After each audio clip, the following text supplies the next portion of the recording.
अगं जरा दूर हो तिच्यापासून, वांज आहे ती बाई, गावची पाटलीन आपल्या सुनेला सांगत होती. सुनबाई पदर सावरत काहीतरी घाणेरडं हाताला लागू नये असं वागत रस्त्यातून बाजूलाच झाली. वांज हा शब्द ऐकताच मनातल्या भावना दुखल्या शालूच्या आणि ती देवाला फुलं न वाहताच तिथून निघून गेली. रड रड रडली आणि तिच्या पोटात जरा कळ आली. लगेच लक्षात आलं तिच्या आणि हाही महिना लाल झाला म्हणून ती ओक्साबोक्षी परत रडत होती. गेल्या 20 दिवसापासून वेशीवरच्या निर्मलाबाईने सांगितल्याप्रमाणे रोज पिवळे फुलं वाहत होती गावच्या देवीला आणि आज तिने वाहिले नव्हते फूल. तोच काळा येऊन पाळी आलेली या विचारानेही त्रस्त झाली होती. माझ्या नशिबानंच काय केलं, कोणाचं कोण जाणे. माय सारे देव पूजून झाले आता, कोणाचाच देव काही धावून येत नाही माझ्यासाठी. पाटलीनबाईच्या पोराचं आत्ताच लग्न झालं नाही आणि ती पोटोशी पण आहे. मला का रे देवा 12 वर्षापासून वनवास देत आहे रे देवा, आत्ता तरी पाव. लोक मला वांज म्हणतात, नाही सहन होत रे मला. जीवाचा आकांत करून शालू रडत होती. आज ती जेवलीही नव्हती. दिवसभर कुठंतरी बघत बसली होती. संध्याकाळ झाली होती. पक्षी किलबिल करत होते. सहज डोकावलं तर शेजारणीची शेळी अंगणातील झेंडूची पानं खात होती. तिथंच कोंबड्या बाहेर टाकलेली डाळ खात होत्या. सकाळपासून घरातून बाहेर न निघाल्याने अंगणात कचरा झाला होता. अंगणातील चिंचेच्या झाडाची पानं पडली होती. क्षणभर त्या चिंचेच्या झाडाकडे बघत म्हणाली, माझ्या अंगणात आहेस तू, पण कधी मला खायची इच्छा होईल. गावातल्या नवीन नवीन नवऱ्या घेऊन जातात, पण मी तुला नुसती पाणी टाकत राहते. विचारातच होती तर गाईचं हंबरणं कानावर पडलं आणि लगेच भानावर आली. ओ माय, माझ्या गाईला तर चाराच टाकला नाही हो. बिचारी 2 जीवाची ओरडून राहिली कधीची.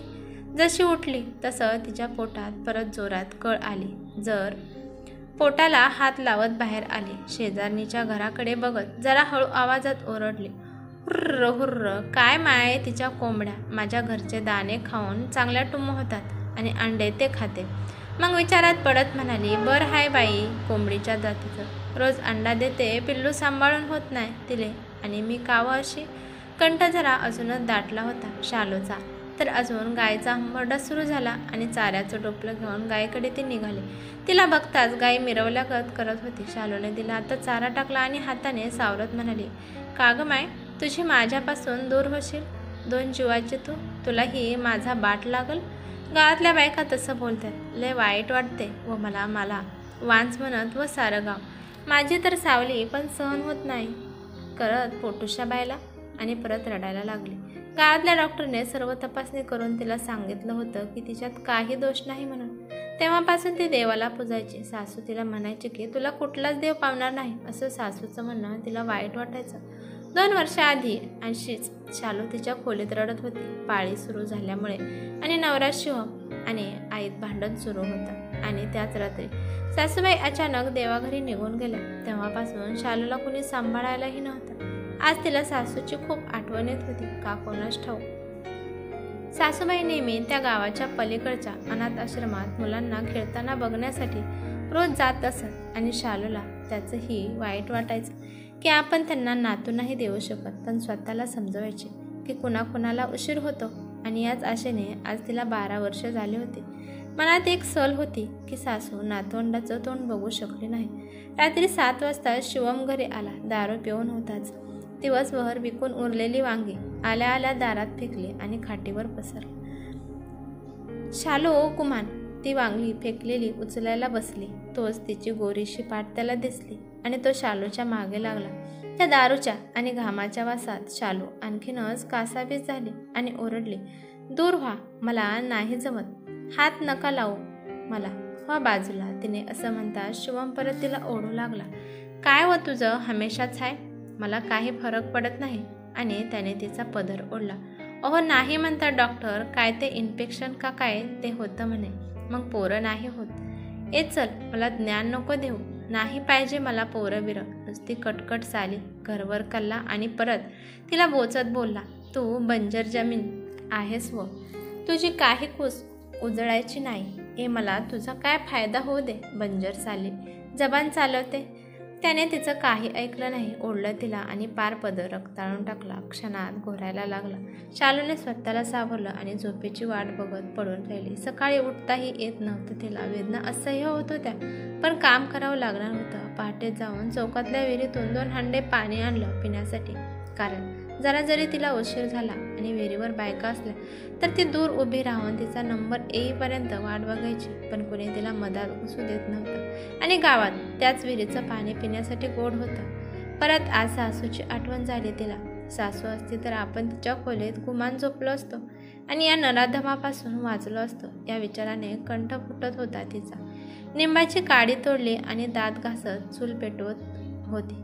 तोच तिचा रात्रीचं स्वप्न आठवलं. स्वप्नात सासूने तिच्या डोक्यावर हात ठेवला आणि काहीच बोलल्या नाही. सूर्याचे किरण अंगावर पडले तशी ती त्या स्वप्नाच्या अर्थाने मनात आनंदली. सासूचा आशीर्वाद असा स्वप्नांचा अर्थ घेत ती परत नवीन आशेने विचार करू लागली. पाळीचे दिवस संपले होते. वाटत होतं 12 वर्षाचा वनवास पुरा आता. या महिन्यात 12 वर्ष पूर्ण होईल लग्नाला का कोणास ठाऊक. तिला मनातच वाटत गेलं की या महिन्यात ती नक्की पोटोशी राहील. रस्त्यावर खेळणारी मुलं पाहून मनातच मुलाची कल्पना करत त्या मुलांच्या मागे धावायची. बाजारात मुलांचे कपडे बघायचे. सुंदर सुंदर टोप्यांना आणि मोज्यांना हात लावायचे. ओल्या मातीचा वास घेऊन बघायचे. एखादी पोटोशीबाई रस्त्याने दिसली की मागून जाऊन तिच्या पावर खुणांवर पाय ठेवत चालायची. या आशेने कितीही लवकर अशी कमरेला हात लावत चालून म्हणून. आणि या जीवघेण्या वेदनेतून कायम बाहेर पडणार. ती वांज नाही हे तिला सिद्ध करायला मिळणार या आशेने सुखावले होते. स्वतःला शालू प्रेग्नंट समजायला लागली होती. लोकांच्या सांगासांगे आणि तिला आता हेही कळत होतं की काहीच दिवस असतात जेव्हा गर्भ राहू शकतो. पण आता तिला शिवमची ओढ ताड काहीच वाटत नव्हती. शरीराला दुखत असलं आणि मनाला बोचत असलं तरी हवंच असायचं. बाळाच्या इच्छेने सर्व सहन होत होतं. प्रत्येक वेळेस तिच्या मनात आशा असायची मी वांज नाहीच. ही दास्ती तिची कमी होत होती. घरात दुडूदुडू चालणारं बाळ स्वप्नात येत असायचं. मग मनात स्वप्नाचा महाल उभा करत विचारत म्हणायचे मी वांज नाही राई या महिना मला. मग पाहते मी सारे माझ्याशी मानाने बोलत्या. 7व्या महिन्यातले मी सगळ्यांना बोलवीन माझ्या घरी. चल बाई आत्तापासूनच कामाला लागते हो माय. माझा काही नवरा कामाचा नाही. काय बी करायचा नाही हो माय. पाटलीनबाई बोलवल मला तिच्या नातवाला बारशाली. किती मज्जा येईल. माझे सारे अरमान पुरे होईल आता. आणि ताडकन उठवून कामाला लागायचे. त्या दिवशी ती आनंदाने अंगणातल्या चिंचेच्या झाडाकडे बघत कोवळ्या हिरव्या चिंचा मोजत होती. बादलीवर विहिरीतून पाणी काढलं आणि चेहऱ्यावर झोकलं. तारावरच्या लुगड्याच्या फडक्याने चेहरा पुसला. घरात जाऊन स्वतःचं तयार होण्याचं बोचकं आणि आरसा घेऊन अंगणात आले आणि तिथेच कंगव्याने केस विंचरत आनंदात बसले. शिवम आज लवकर आला. तिला असं बघत म्हणाला काय हो कोणाला पाहतो एवढा नट्टाफट्टा करून राहिली. काय लपडं चालू आहे का हो. नाही म्हटलं रोज अशी मरगडल्यावाने राहतेस ना. आज तुला काय हो झालं. चल चाय टाक माझ्यासाठी. आले मोठे पावडर लाली लावणारी शालू उठली. आज तिला स्वतःचा आनंद घालवायचा नव्हता. नवरा असाच असतो हेच समीकरण ती बघत होती. मग गुमान वेणीला रबर बांधत आत गेली. चुलीवर आधीच भात मांडला होता. निवे बाहेर काढले आणि चहा पाणी ठेवलं. जवळच्या डब्यातून चम्मचभर पत्ती काढली आणि साखर टाकणार होतीच तर तोच चेहरा पुसत आलेल्या शिवमला चुलीवर भाताचा गंज आणि शेजारी जेवणाचं ताट दिसलं. कोण आलं होतं व घरात माझ्या मागून. कोणाले माझ्या कमाईचे जेवायला घातलंस ताजं ताजं. शालूने चहा काढला आणि कप बशी घेऊन उभी होती. तो शिवमने चहाचा कप खाली आपटला.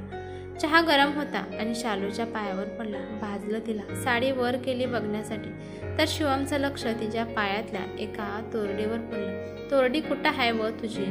आणि तो इकडे तिकडे बघू लागला. तोच त्याला तोरडी पलंगावर पडलेली दिसली.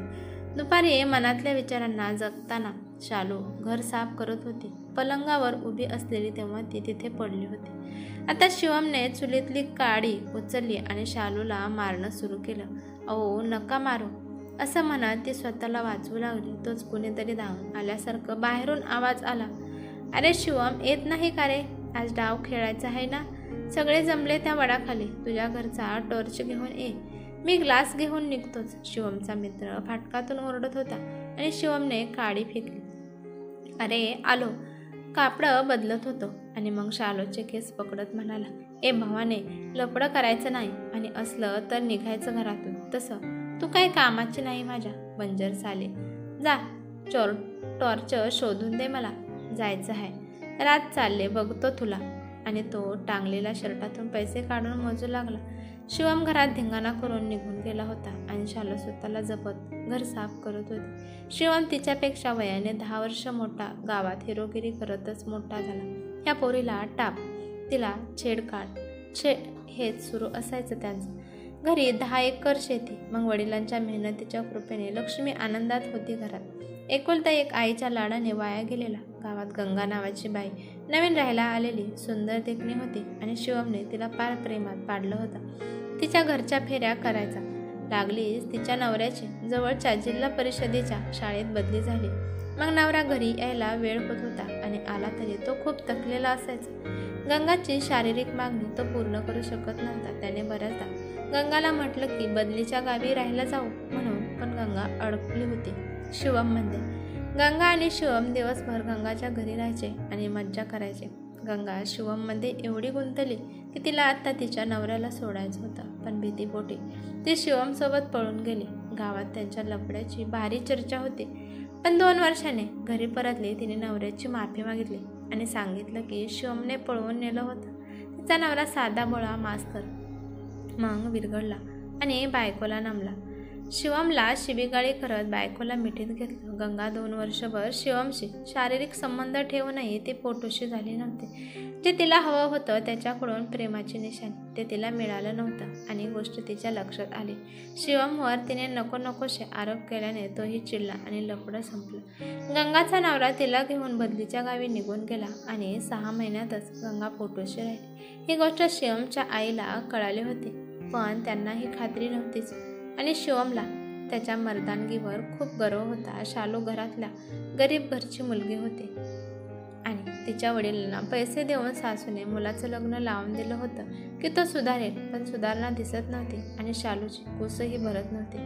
सुनेकडून अपेक्षा होती सासूला, पण मनातल्या मनात खंत वाढत होती त्यांची. त्या दिवशी मुलासोबत झालेल्या बाचाबाचीत मनाने हाय खाल्ली होती त्यांच्या आणि मनातल्या मनात युद्धाने शेवटी मरण आलं होतं.